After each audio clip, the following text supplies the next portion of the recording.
আল্লাহ বলেন হাবিব আপনাকে মেরাজ দিয়েছি, কাউসার দিয়েছি, ওয়ারাফানা লাকা যিকরাক দিয়েছি, ওয়ামা আরসালনাকা ইল্লা রাহমাতাল লিল আলামিন দিয়েছি, আপনাকে ইমামুল আম্বিয়া বানিয়েছি, আপনাকে হাবিবুল্লাহর তাজ পরিধান করিয়েছি, আপনাকে ইন্না আতাইনা কাল কাউসার চাবি দান করেছি। হাবিব এবার আপনি আমারে কিছু দেন।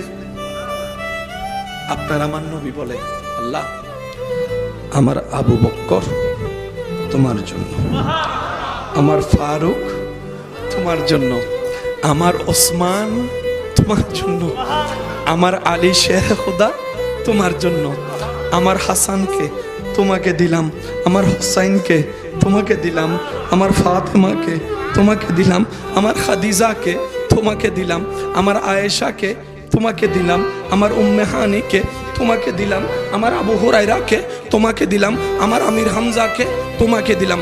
আল্লাহ গো আমার উম্মতের দলের মধ্যে যত সাহাবা আছে তোমারে দিলাম, তাবি আছে তোমারে দিলাম, তবে তাবি আছে তোমারে দিলাম, গৌস আছে তোমারে দিলাম, আব্দাল আছে তোমারে দিলাম, ওলি আছে তোমারে দিলাম, ওলি আছে তোমারে দিলাম, মুমিন আছে তোমারে দিলাম, নামাজি আছে তোমারে দিলাম, নেককার আছে তোমারে দিলাম। আল্লাহ বলে তো আপনি সব ভালো যদি আমারে দিয়ে দেন আপনি রাখবেন কি? নবী বলে আল্লাহ যত গুনাহগার আছে আমি মুস্তাফা রাখলাম, আমি মুস্তাফা রাখলাম, আমি মুস্তাফা রাখলাম, যারা জাহান্নাম পাওয়ার অধিকার তাদেরকে আমি রাখলাম।